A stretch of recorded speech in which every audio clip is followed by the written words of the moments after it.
మీద 5,000 టన్నులు ఎక్స్ట్రా ఇచ్చింది. వి విల్ ఎన్ష్యూర్ ఎక్కడ కూడా షార్టేజ్ లేదు. బట్ నాకు ఒక డిస్క్రిపెన్సీ మీ దగ్గర జిల్లాలో చూసుకుంటే సార్ వేరుశెనగ అనేది సాధారణ విస్తీర్ణము 59 మిల్లీమీటర్లు ఎగ్నెసిటీ నార్మల్ వచ్చి 53.3 మిల్లీమీటర్లకి మనకి ఎక్సెస్ లో ఉన్నాం. ట్రాక్ రికార్డ్ మన దగ్గర ఉంది కదా. అంటే ఈ రోజు పైన వస్తుంది సార్. ఈ రోజు ఏంటంటే సీఎం గారు కూడా ఇవాళ ఉంది సార్. మన జిల్లాలో అంటే ఇప్పుడు మన దృష్టికి వచ్చినది 50% ప్రైవేట్ కి ఇచ్చిన వాటాలో యూరియా ఒకటి తీసుకోవాలనుకుంటాడు రైతు, లేదు కాంప్లెక్స్ డిఏపి కలిపి అంటే bundling. So bundling as per essential commodities act any kind hike చేయడం, అలాగే 2,400 అయ్యేది 400 మళ్ళా పెంచి మీరు 3,000కి అడుగుతా ఉన్నారు. సో వీళ్ళ పైన చర్యలు ఉంటాయి. 3 days back I have given the statement also. Already the joint task force ఇందులో ఉన్నది.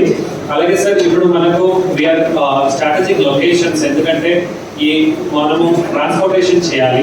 ట్రాన్స్పోర్టేషన్ చేసేటప్పుడు ఫర్టిలైజర్ సంచులు ఎక్కువ మ్యాన్ హ్యాండ్లింగ్ కూడా చేసినా దేనికి ప్రాబ్లం ఉంటుంది. So we have a plans PACS, DCMS and కొన్ని రైతు సేవా కేంద్రాలు. ఫర్ ఎగ్జాంపుల్ మొన్న మనకు రాయదుర్గంలో వీ హ్యాడ్ ఇష్యూ ఉద్యోగాలు, అది అక్కడ బై రీఅసార్టింగ్ మనం చేయగలిగాం. So we are confident sir, now we will do. అలాగే ప్రతి negative article we are tracking sir, ఏ మండలంలో ఏ సచివాలయంలో ఎక్కడ షార్టేజ్ వస్తూ ఉంది. అలాగే I'm requesting all honourable public person to be in touch with me. Any issues we will sort this out. 7,000 metric టన్నులు అంటున్నారు, మంత్రి గారు 5,000 మెట్రిక్ టన్నులు ఎక్కిస్తామంటున్నారు. మరి పంట తక్కువ వేసే విషయం అందరికీ తెలిసిందే. వర్షాలు రావాల్సిన టైంలో రాక వేయని పరిస్థితి. మరి ఇవన్నీ ఎక్కడ పోయారంటే చెప్పండి.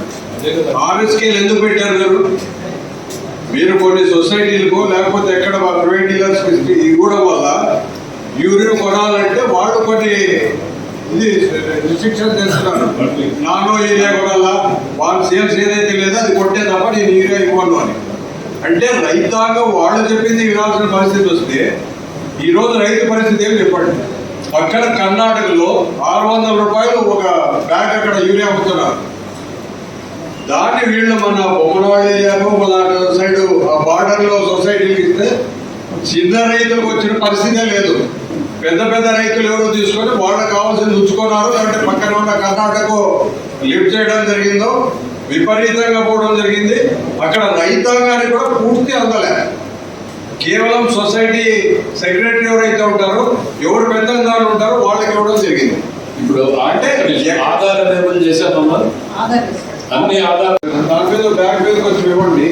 వీడు బ్లాక్లో ఎప్పుడు అమ్ముకొని వాడు 100-200 పెట్టేదానికంటే ఒకవేళ 5,000 రూపాయలు ఒక బ్యాగ్ ఎక్కించాక రైతు బాధపడుతూ డైరెక్ట్ దొరుకుతుందనే ఉంటుంది.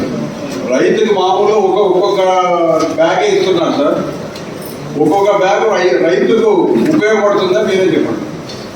ఇప్పుడు అంటే సార్ ఇప్పుడు చెప్పింది ఫస్ట్ సార్, ఈ గ్రామాల్లో చూపించున్నాయి ఉన్నప్పుడు డైరెక్ట్ దానికి ఎందుకు సప్లై చేయకూడదు. అక్కడ ఎంత వాళ్ళు ల్యాండ్ ఎంత ఉంది, అక్కడ ఎంత అవసరం ఉంది, ఇరిగేషన్ ఎంత ఉంది, పవర్ కింద ఎంత ఉంది, ఇవి చూసి సప్లై చేయొచ్చు కదా.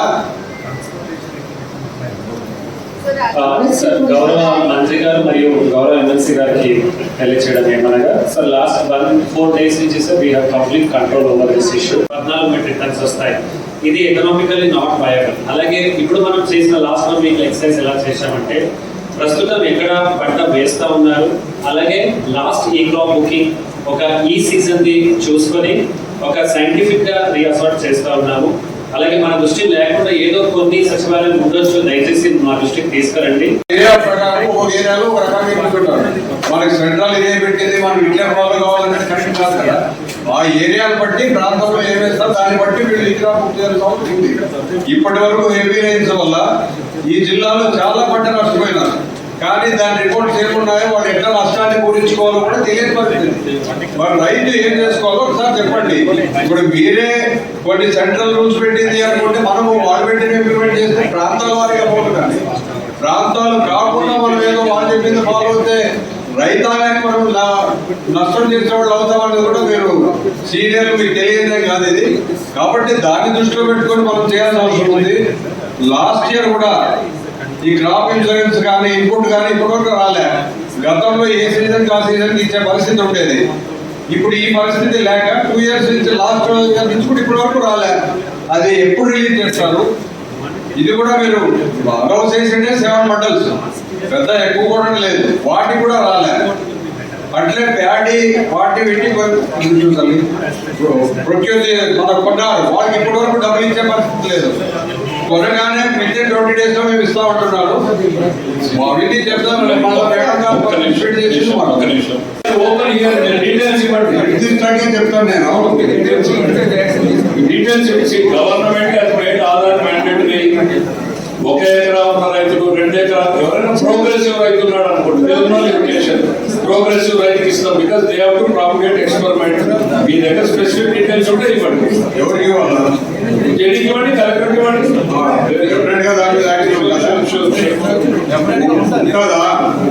ఇవ్వకుండా అన్ని హైపోథికల్ యాక్షన్ ఉంటారా అడుగుతున్నాను. వాట్ యాక్షన్ రైతు కారణాలకు ఎవరికన్నా పోయిందా, లేక ఒకటికి 100 బస్తాలు ఏమన్నా పోయినాయా? లేదు కదా. యూరియా అయితే నేను ప్రూవ్ చేయగలను. విజిలెన్స్ అండ్ ఎంక్వైరీకి ఇవ్వండి. Transparent government we are here. మీ దగ్గర ఇన్ఫర్మేషన్ ఉంటే ఇవ్వండి. Plus vigilance. ఎక్కడా కూడా హోర్డింగ్ ఉండకూడదు, షార్టేజ్ అనేటువంటిది వినిపించకూడదు. Let's go to the next subject. Sir అందరికీ నమస్కారం.